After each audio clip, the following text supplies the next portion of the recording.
अगर कोई आपकी वेबसाइट पे आए तो वो आपको आके क्या करेगा? वो आपकी वेबसाइट पे आया ही क्यों? सवाल ये इसलिए इम्पोर्टेंट है क्योंकि जब भी कोई कस्टमर या कोई विजिटर आपकी वेबसाइट पे आएगा, वो आके या तो आपसे कोई सर्विस लेना चाहेगा या प्रोडक्ट लेना चाहेगा। सो ये दुनिया में असूल यही है कि अगर कोई पैसे खर्च करता है तो उसके बदले में कुछ हासिल करता है। और अगर आप सर्विस या प्रोडक्ट प्रोवाइड कर रहे हैं और अगर आपको पैसे कमाने हैं तो कस्टमर अगर आपसे वो सर्विस या प्रोडक्ट बाय करेगा तभी आपको पैसे देगा। सो ये चीज़ वेबसाइट में कैसे आपको दिखानी है। सो आपकी वेबसाइट पे जब भी कोई आए उसको आके होम पेज पे तो लैंड करेगा, लेकिन उसने पैसे आपको होम पेज के नहीं देने, उसने आपको आपसे जो सर्विस बाय करनी है उसके पैसे देने हैं। तो आपने मेक श्योर ये करना है कि आपकी वेबसाइट या जिस क्लाइंट के साथ आप काम कर रहे हैं उसकी वेबसाइट, उनमें उनकी प्रोडक्ट्स और सर्विसेज बड़ी तसल्ली से, मतलब कि बड़ी डिटेल में उस पर उन्होंने पेजेस बनाए हों।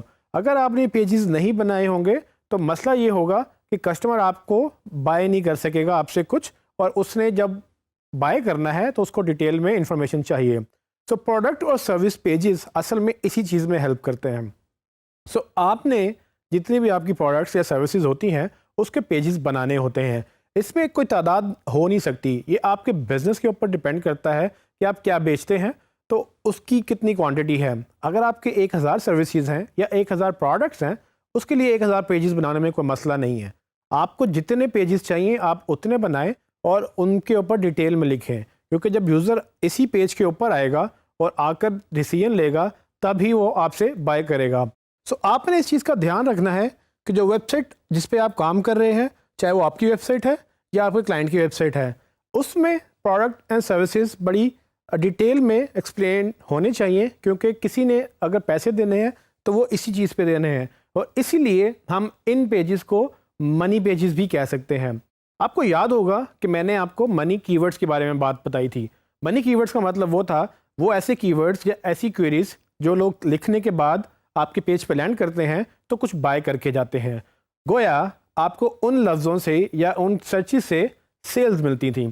तो अब आपको ये समझ आ जानी चाहिए कि वो जो कीवर्ड्स जब कोई लिखेगा तो अल्टीमेटली वो जहाँ लैंड करेगा तो वो पेजेस भी आपकी प्रोडक्ट या सर्विसेज के ही होंगे, क्योंकि जब लोग यहाँ पर आएंगे तब इनको देखेंगे और तभी वो आपसे बाय करेंगे जब उनको ये सर्विसेज और प्रोडक्ट पसंद आएंगी। सो ये पेजेस जो हैं ये भी मनी पेजेस कहलाए जा सकते हैं। आपकी पूरी की पूरी वेबसाइट इस तरह से स्ट्रक्चर होनी चाहिए कि यूज़र कहीं से भी वेबसाइट में एंटर करे लेकिन वो इन पेजेस तक आराम से पहुंच सके, आसानी से पहुंच सके, और इसके बाद वो यहाँ से सेल्स भी जनरेट करवाए आपको। क्योंकि अगर आपके ये पेजेस प्रोमिनेंट ना हुए तो आपकी इस बिज़नेस पे इफेक्ट पड़ेगा और आपकी एसईओ भी फोकस होनी चाहिए इसको ग्रो करने के लिए। अगर एसईओ ने ये काम नहीं किया तो अल्टीमेटली क्लाइंट पैसे नहीं बनाएगा, और पैसे नहीं बनाएगा तो वो आप पे बजट स्पेंड नहीं करेगा क्योंकि उसको सेल्स नहीं हो रही।